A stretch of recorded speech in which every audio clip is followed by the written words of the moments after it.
Good morning. My name is Kris Kines, and I will be your worship leader this morning. My pronouns are she and her. We are going to start today with a familiar tune most of you have heard many times. The lyrics will be on screen. This Land is Your Land was recorded by Arlo Guthrie in 1944, the year before World War II was officially over. Played this morning by our accompanist and special musician, Sidney Crisp. Sidney is a third-generation Unitarian Universalist and has attended BBUC for 18 years. She recently earned her Bachelor in Science in Applied Mathematics and Chemistry at the University of North Florida, and and has a career in clinical research. During the 2020 quarantine, she learned to play the Irish whistle, the ocarina, which is an instrument I had to look up today because I didn't know what it was. It's a whistle that kind of looks like a hairdryer, but it's but it's made of ceramic. Anyway, she also learned to play the lyre harp, which we will hear her play a little bit later.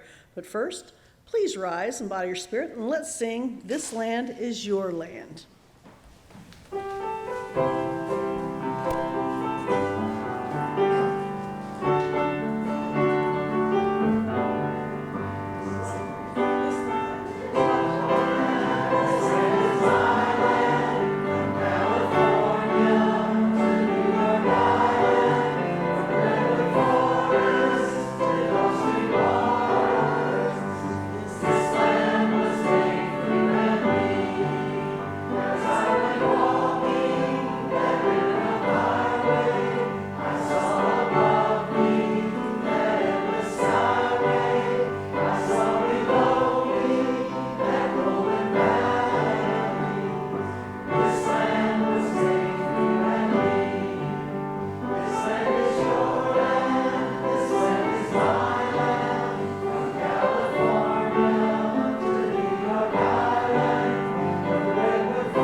Thank you, Sydney.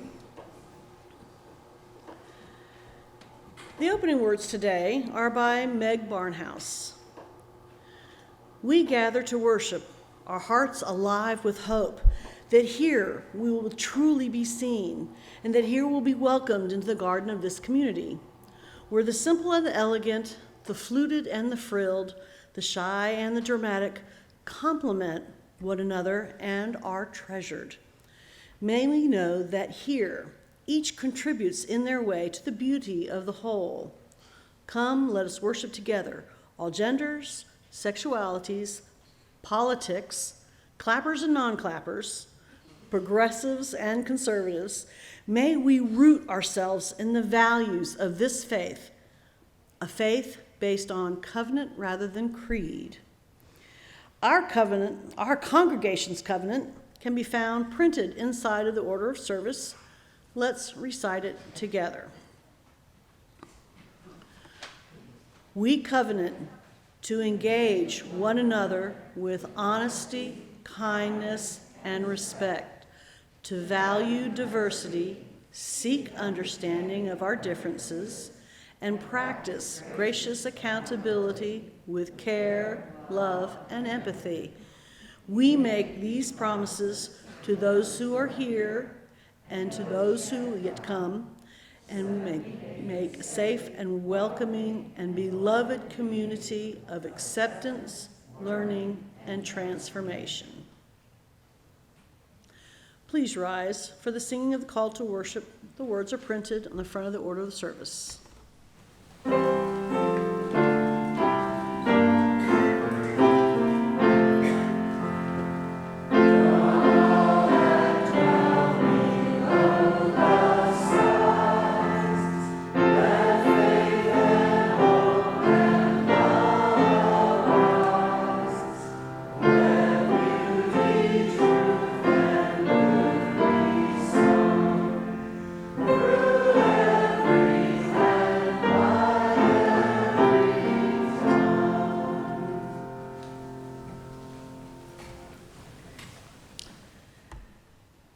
Goodness, I forgot to ask somebody to light a chalice for us today. Let's see, David, would you come up and light the chalice, please?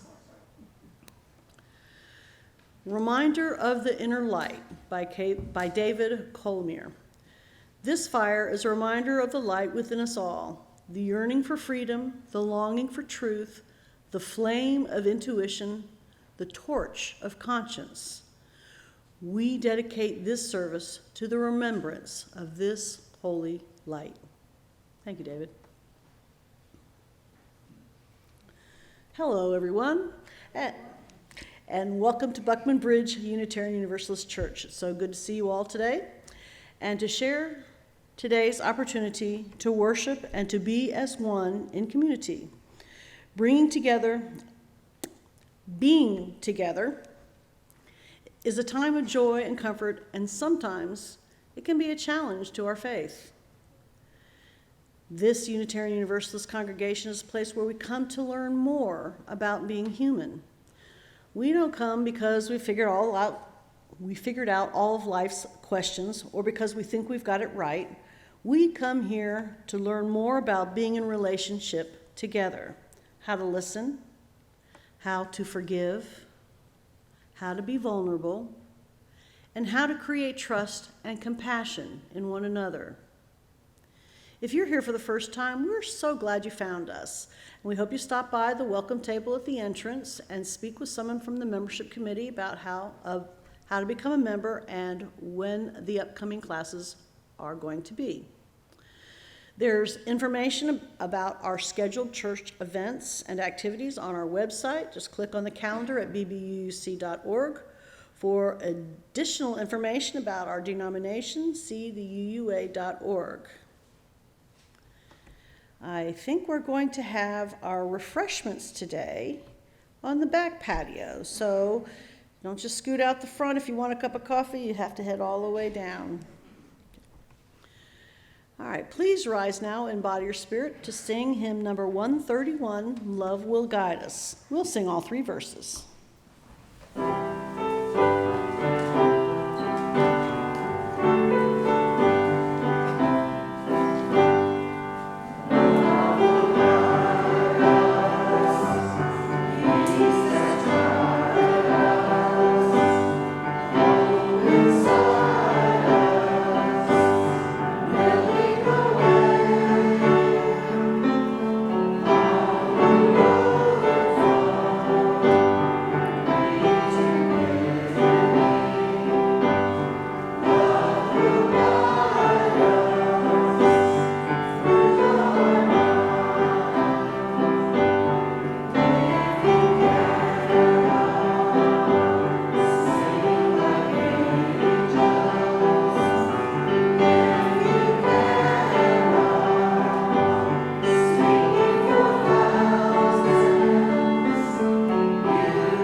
Today's story for all ages is titled, What is God? By Gail Sfar. Once there was a woman named Athanerva. Athanerva would travel from town to town in her country, spending a few days, maybe a week in each town. Gosh, I like that name, Athanerva. It's a mash of Athena and Minerva, the Greek goddesses of wisdom in both Greek and Roman mythology. But I digress. Athanerva would travel from town to town in her country, spending a few days, maybe a week in each town. People came to her with difficult problems or arguments that they were having with others, and she would help them find their way towards satisfying answers.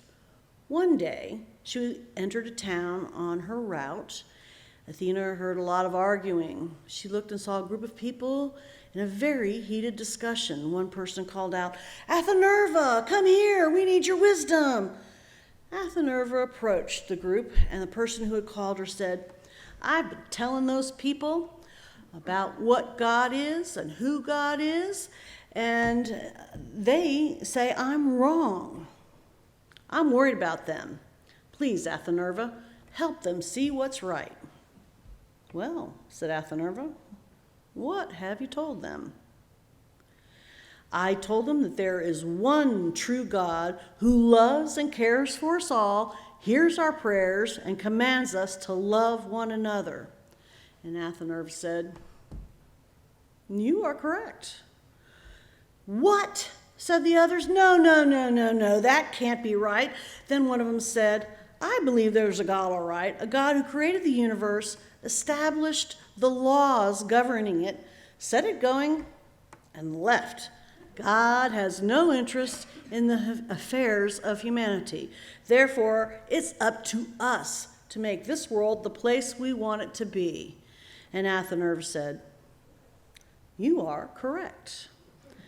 Then a third person said, "I believe that there are many gods and goddesses. They are part of my worship of all nature and the cycle of life." And Athanerva said, "You are correct." "I'm not sure there's a God at all," said the fourth. "I see a divine spark in everything and everybody, but maybe it's just part of the human consciousness." And Athanerva said, "You are correct." "Well, I don't believe there's a God at all," said the last person in the group, "but I'm truly awestruck when I think about the mystery of creation of our universe and how we came to be. I believe it is my responsibility to leave my corner of the world better than I found it." And Athanerva said, "You are correct." At this, everyone was confused. "But how," they said, "can we all be correct when we all have different ideas of what God is or isn't?" Yes, you all have different versions, but each one of those versions lead you to love and care for each other and this wonderful part of creation we call Earth. And that is the correct vision, however you label it. And as Athanerva left, the people in that group agreed that they didn't need to argue about who was right. They needed to work together to make the world they wanted. And with that, my story is told. Will Joseph come up and lead the chalice, or take the chalice and lead the youngsters to their RE classes? As we pass this flame of religious instruction from one generation to the next, we remain seated and sing them on their way with number 413, "Go Now in Peace."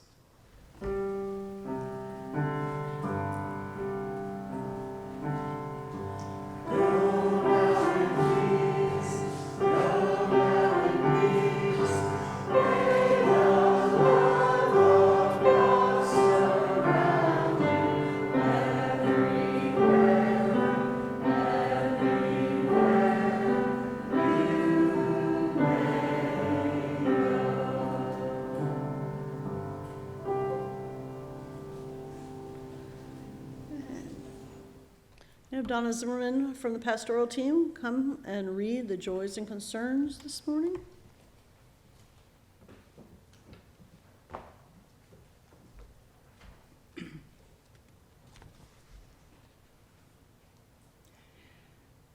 candle of joy for Reverend Holly Rowley, who spoke to us this past January.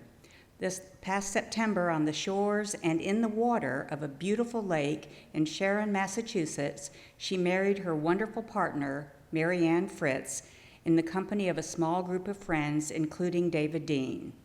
They will be relocating to Seattle in August, and Holly sends her love to all her new friends at BBUUC. A candle of joy and thanks to Steve McCullough and David Christensen for organizing the project of the new paver pathway from the back porch all the way around the side of the church, and you'll get to see it at the refreshment time after church. A candle of joy for several large print hymnals for use as needed, as we continually strive to be a more accessible congregation. And finally, we light the last candle of joys and concern for those that remain in the quiet space in our heart.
Thank you, Sydney. That was lovely. This religious community exists by its mission, as a fire exists by burning, but a fire cannot burn without fuel. At this time, let's see, I hate when that happens, it moves too fast.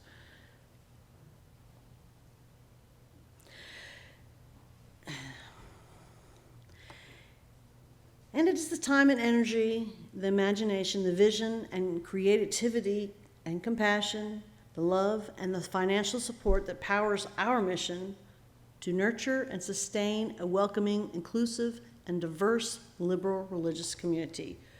Your contribution, the free and generous support of each and every member and friend of this church, is what fuels BBUC and its mission. And I thank you for your generosity. The offering today will be collected and gratefully received by our offertory ushers, Pam and Caitlin, and will be followed by hymn number 123, Spirit of Life.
joining BBUC in 1997, Dr. Mark Yount has given over 125 sermons for us.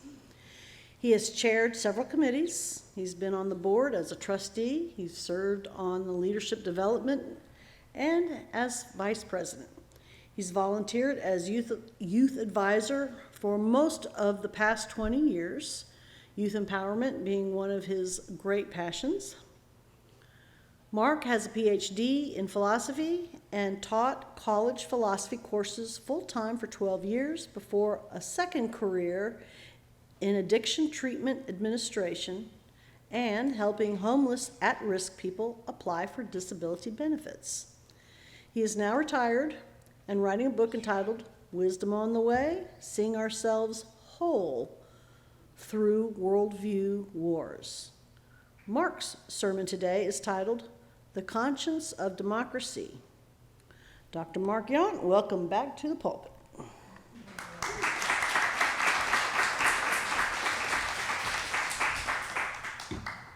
Thank you, Kris. It's been an unusually long time. The last time I was up here was before this long pandemic began. These have been hard times, and times in which it was enough just to get through, and that continues in some ways to be the case.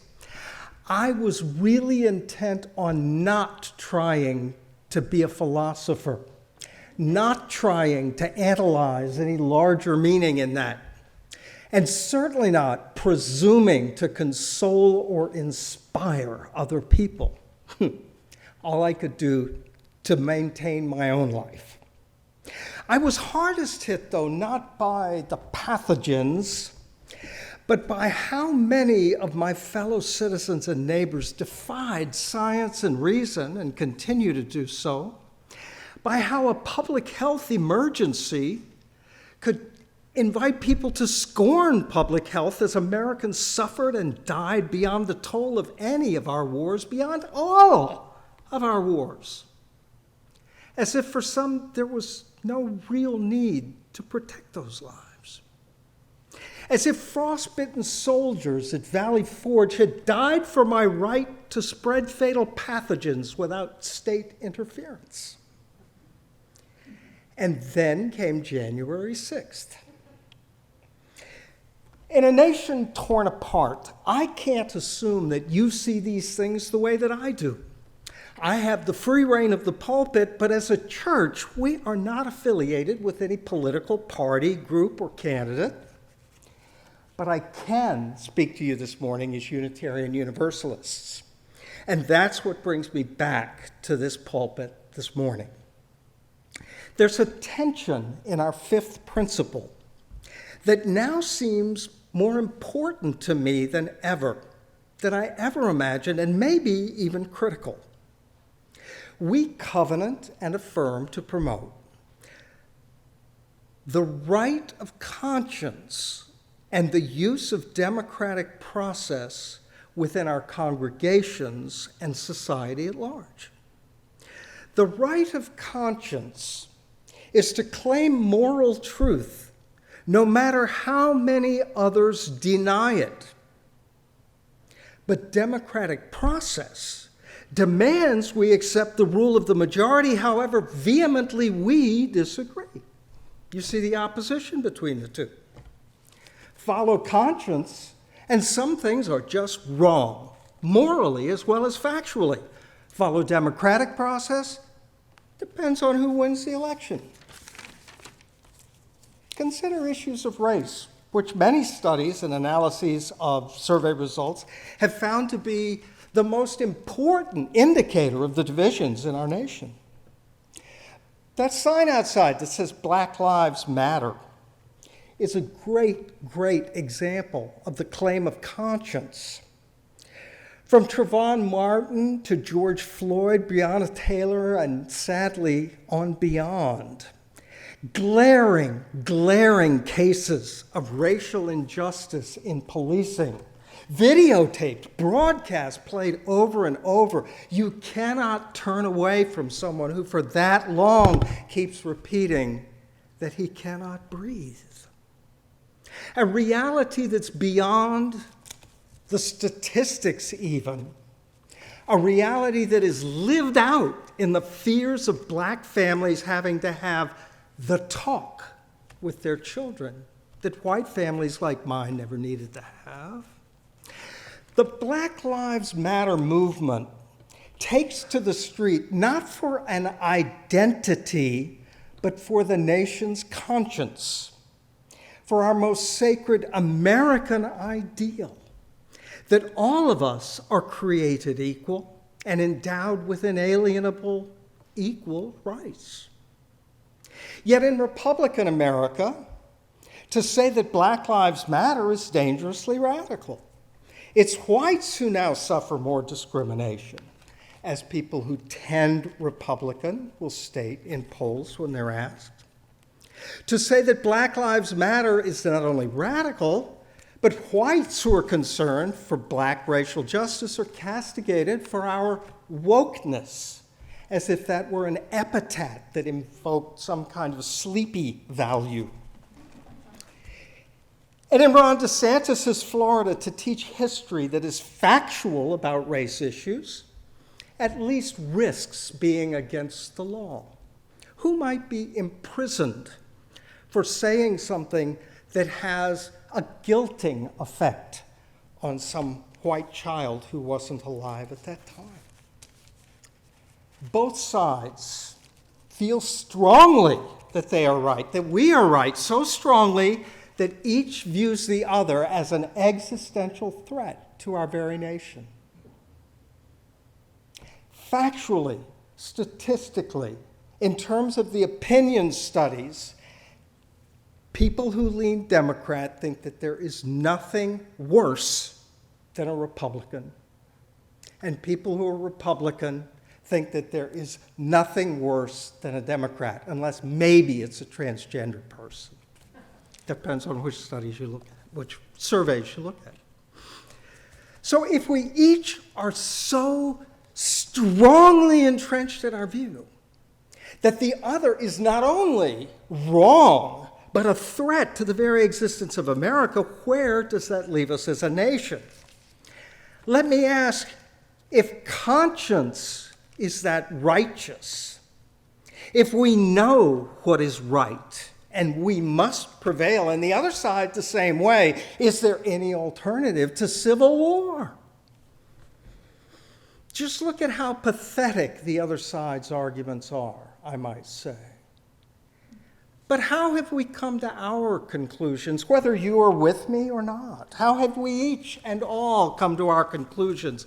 Social psychologist Jonathan Haidt, author of The Righteous Mind, offers extensive research that our most basic attitudes about morality and politics are not based upon the reasons we give and think are the basis for our views. Instead, our thinking brain has found these reasons in order to justify the decided leaning of our brain's deeper layers.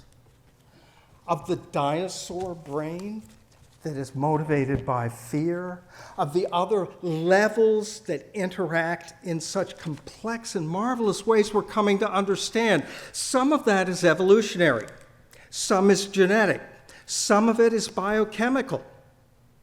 Some of our brains have levels of glutamate and serotonin that elevate our fear of threats and reinforce a conservative worldview. On the other hand, I'm one of those who instead get a bigger dopamine kick from finding unexpected delights in a world that's there for the exploring. In other words, I'm a progressive. All of us reason with confirmation bias. When the claim at issue is one I want to believe, one that favors me or my team, I only need enough to say I can believe it. Oh, I can believe that. That becomes enough to confirm my belief. On the other hand, when the claim is something I don't want to believe, I'll use every resource to show that I don't have to believe it.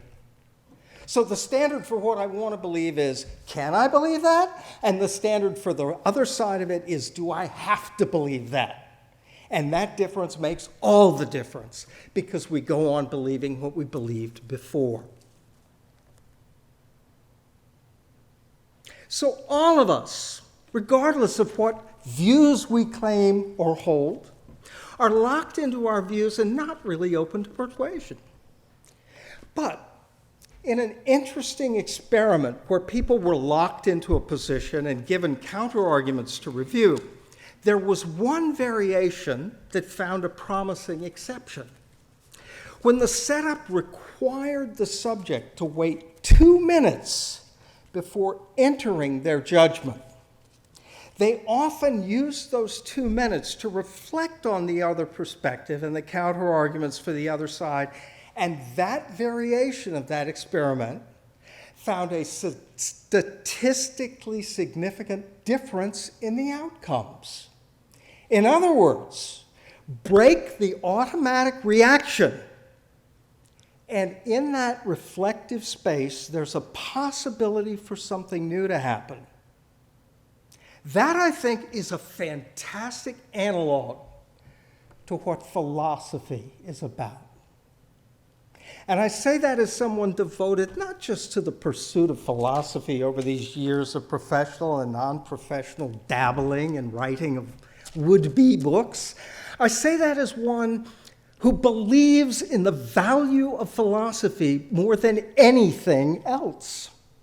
I believe that the love of wisdom and the quest for wisdom and the openness to wisdom and the belief that we can and must look for what is of ultimate meaning and purpose in human life, it's not important that we find something that necessarily satisfies us, much less that we can prove it to other people. What is crucial is that we believe in that horizon, that we point our compass in that direction. And I believe that as a nation, we're capable still of being gently reminded back in a direction like that. And that's the hope I hope to speak to today. In that experiment, as we step back from the certainty and the righteousness of conscience to the quite uncertain state of our torn democracy, we might consider the other side. But what I want to do is, instead of considering arguments from another side, positions from another side, I want to humanize that after I have a sip of water. From my Washington Post thermos that says, "Democracy dies in darkness." My brother James is as much pro-Trump as I am anti. He's not crazy, he's not stupid, and he is moral. When he was younger, he worked 2 jobs for years to pay off a mountain of medical debt he could easily have negotiated down considerably. Why? Because that's what you do. You pay your debts and you pay them in full.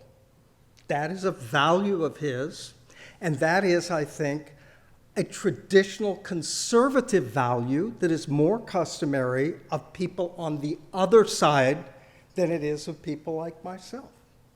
When I was unemployed, I had some considerable credit card debt, and my point of view was that my creditors engaged in predatory practices by piling interest upon rate increases for late but not missed payments, until I owed many times what I had borrowed from them with little prospect of paying it off.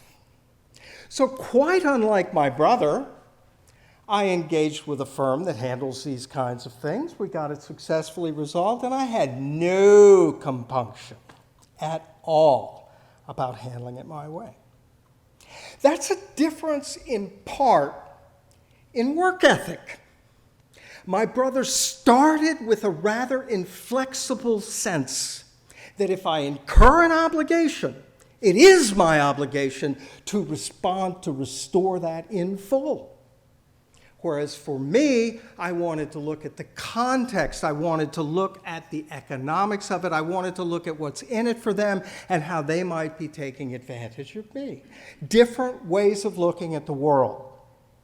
Now this, in microcosm for me, reveals something about the difference between my progressive stance and the conservative stance, and I won't say pro-Trump because I really can't defend the leaders of that stuff that my brother has been led to believe. But underneath that, there's a conservative ethic that my brother brings that our world would be much poorer for if that were to evaporate. In a way, I would even suggest that the most powerful way to me to use those 2 minutes between the time I've formed my belief and the time I plug in my response, the most powerful way for me to reflect on that is to think, how does my view of things in some way presuppose or draw on the deeper values of the other's views? How might their way of looking at the world be complementary to my way of looking at the world, like yin and yang? Like if you only did it my way, you'd have lost something really important. Just as if you only did it my brother's way, you'd lose all kinds of important things in the way of at least opportunity.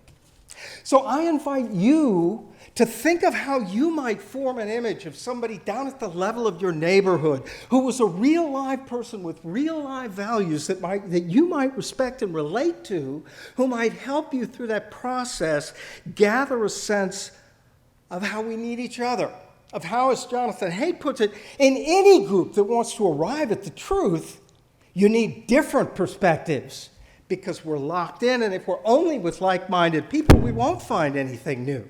We won't find any unexpected resolutions at all. But thinking of that as I shape a real person with real values, I'm not asking for the exercise I'm engaged in this morning that we might change anyone's minds. Yes, it's a democracy to change the world rather than just be right. We'd like to change some votes, which means reaching some voters. But it's our minds that we can first reach. It is our minds that we can open through a democratic process to relate to our compatriot Americans. Perhaps a healthy democratic process needs us to accept our disagreeing and even disagreeable neighbors. We are Unitarian Universalists. Aren't we to respect every person's dignity? Aren't empathy and compassion essential threads of this tapestry of our sources? There's this, too. We need those perspectives in order to use reason itself, since we are limited in our little reason that covers up our deeper, sometime not understood inclinations.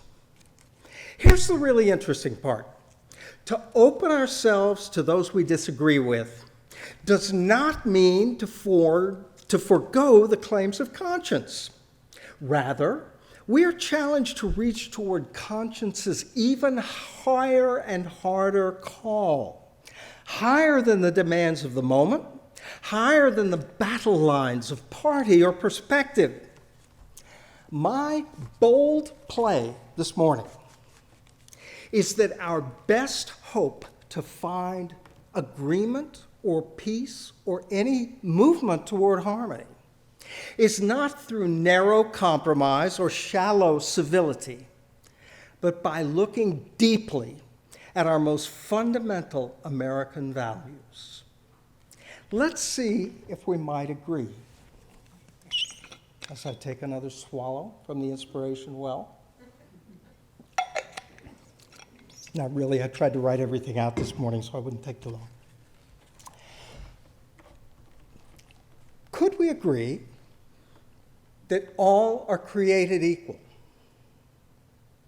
That all are endowed with unalienable rights? That these include life, liberty, and the pursuit of happiness? that government is instituted to secure these rights, that government derives its powers from the consent of the governed, that should any form of government become destructive of these ends, we have a duty to change it. If my brother offers a sympathetic figure of a ground-level Trump supporter, I can't pretend any empathy for those who drive the messages he's been moved by. Good, conservative, rank-and-file Republicans now believe things that would have seemed impossible a generation ago. To my father, for instance. So, reaching instead to the level of political philosophy, I'll turn to conservative thought leaders. And I'll turn to the one most reminiscent of my Goldwater Republican father, who's now deceased, to show where we might most deeply agree, and at the same time, where our sharp differences demand a sort of resolution in our world. I offer George Will, most recently author of The Conservative Sensibility. Like me, and like Lincoln before us, George Will finds America's founding values best stated not in the Constitution, but in the Declaration of Independence. He cites with approval Jefferson's observation in the first inaugural that however much the will of the majority prevail, equal law must protect minority rights equally, and to violate that would be oppression. Will agrees with another observation, that all forms of government should be judged by how well they secure inalienable rights. He even says that the Brown versus Board of Education ruling by the Supreme Court that found segregated public schooling unconstitutional is unassailable despite its flawed reasoning, and Will admits that any philosophy of constitutional interpretation that comes to a different conclusion about Brown versus the Board of Education refutes itself by that. That you don't evaluate the decision by the theory, you evaluate the theory by whether it would have allowed a different decision. That's strong stuff for a conservative thought leader. And George Will agrees with another observation and adds his own that conservatives have allowed their intelligence to be anesthetized by the tired formula, equality of opportunity, not of outcomes. George Will calls that facile because opportunities are conditioned upon the real world's conditions. When I was reading this, I thought, oh my God, I can't believe he has said this. He's admitting everything that I think breaks the wall of denial in the traditional conservative arguments about allowing structural racism and structural poverty to continue in such ways. Will devotes several chapters, or rather several pages, to the exemplary issue of child poverty, and he concludes that children reared in poverty are not just behind, but they are in some sense crippled. He even concludes, noting that this is not in any way a function of what they've chosen or anything that they have brought on themselves, it is undeniable that there exists an underclass trapped by the intergenerational transfer of poverty. He notes that for some children, school will come too late, that they're not just behind. And he goes on with pages of these things, of what the problems are. Then he notes that there are programs that can especially help with mothers and children in that poverty situation to resolve the worst of those potentials and to make it through. But this conservative thinker who's asserted the primacy of equal rights for all, including the pursuit of happiness, crippled for those children, then turns away from the consequences of his own conclusions. Turns away from facing that by saying that, well, there are good programs available, but they cost too much, there are too many people, we simply can't afford it, we'll move on to the next chapter. But this, in the real lives of real people, is where the conscience of democracy truly calls us. At a time when many celebrate the newfound rights or newly established legal rights of the newborn, what rights might you lose by being born? Are all those babies, rich and poor alike, created equal out of those wombs? If so, that doesn't seem to last long in our America. I say that George Will is right about the Declaration we celebrated on the 4th of July and celebrate as Americans throughout our lives, but wrong about those wasted babies. Wrong because we can say as Americans, we can insist as Americans that all are created equal, that all have intrinsic dignity and worth. If we have effed up our history, as witnesses have been using that phrase to report saltier language. If we've messed up our history so badly that it's come to the wreckage that Will himself describes, then isn't it our American crisis and our American civic duty to do what the conscience of democracy calls us to attend to that, to face that, to see what we can for the pursuit of those lives' happiness? Some, many, and maybe most will object that in our divided state, we have no political will to hear what I'm saying this morning. To that I say, let us try together. Let us dare ourselves to show how great America can be. The hardest test? Yes. We have in us this greatness for that, because we are America, the city on the hill. Thank you.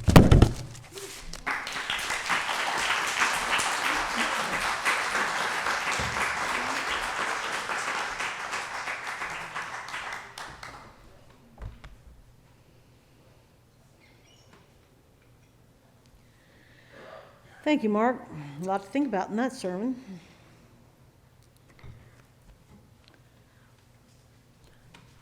Please rise one more time in body or spirit for the closing hymn, number 301, Touch the Earth, Reach the Sky.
David, will you return to extinguish the chalice and the joys and concerns candles?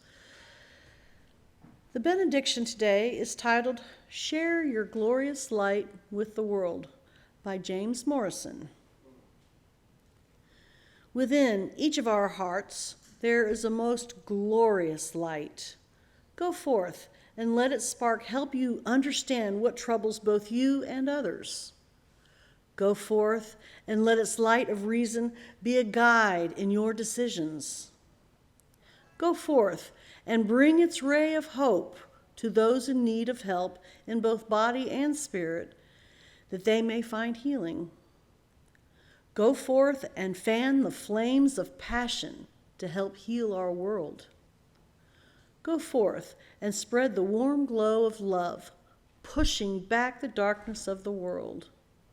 Go forth and share your glorious light with the world. Until we come together again, I bid you peace. Amen, namaste, and blessed be.